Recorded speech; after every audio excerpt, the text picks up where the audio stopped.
এই রোগীটা gastrology cancer ছিল, stomach cancer ছিল। এখন সবগুলা রিপোর্ট আল্লাহর রহমতে ভালো আসছে। আসসালামু আলাইকুম ওয়া রাহমাতুল্লাহি ওয়া বারাকাতুহু। সম্মানিত দেশবাসী, আমি cancer specialist doctor S M. Sarwar. বিশেষ করে আমার সাথে রয়েছেন ক্যান্সার গবেষক ডাক্তার শামীমা স্বপ্না, সাথে রয়েছেন ক্যান্সার গবেষক ডাক্তার মোহাম্মদ আসলাম। বিশেষ করে আপনারা জানেন যে গণস্বাস্থ্য হোমিও বিশ্বনন্দিত একটি প্রতিষ্ঠান, যেখানে আমরা 40 জন ডাক্তার কাজ করি। আমাদের বিশেষ করে ক্যান্সার গবেষক অধ্যক্ষ ডাক্তার এস.এম. সারোয়ার, আপনারা ইউটিউব, ফেসবুক, গুগল, টিকটকে সার্চ করলে প্রায় 5,500-এর ঊর্ধ্বে মরণব্যাধি ক্যান্সার রোগ থেকে মুক্তি যারা পেয়েছেন তাদের সাক্ষাৎকার পাবেন। বিশেষ করে আজকেও আমরা একজন রোগীর রিপোর্ট আমাদের কাছে, আল্লাহর অশেষ রহমতে রিপোর্টে সম্পূর্ণ ভালো আসছে। বিশেষ করে আমরা একটা একটা করে রিপোর্ট আপনাদের সামনে তুলে ধরছি। বিশেষ করে এই রোগীটা গ্যাস্ট্রোলজি ক্যান্সার ছিল, স্টমাক ক্যান্সার ছিল।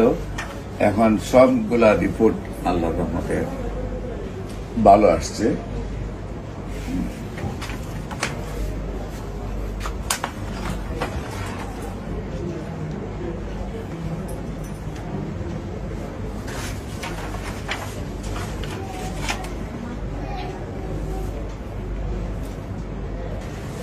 বিশেষ করে আমরা আপনাদেরকে রোগীর সাথে পরিচয় করে দিচ্ছি। আপনার নাম কি? দিলবাহার। আপনার স্বামীর নাম? মকবুল হোসেন।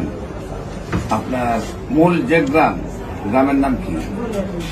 বলিয়াকান্দি। Post office? চালিবাঙ্গা। থানা মেঘনা, জেলা কুমিল্লা। আপনার আমার এখানে চিকিৎসা কয় মাস করছেন? 4 মাস চিকিৎসা হয়েছে। এখন কি শারীরিক কোন সমস্যা আছে? এখন সম্পূর্ণ সুস্থ আছেন, কোন ধরনের প্রবলেম নাই? আল্লাহর রহমতে শারীরিকভাবে আপনি একবারে ফ্রেশ আছেন। আচ্ছা, আপনার কি হয়? আপনার আম্মু। আপনার নাম কি? মোহাম্মদ ডালিম।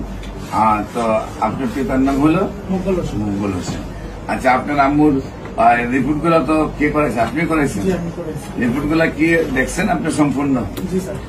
আমাদেরকে খালি দেখাইছেন না অন্য ডাক্তারদেরকে দেখাইছেন? আচ্ছা, অন্যান্য ডাক্তারদেরকে দেখাইবেন, যাতে ওইসব ডাক্তাররা বুঝতে পারে যে ক্যান্সার পৃথিবীর থেকে মুক্তি পাওয়া যায়।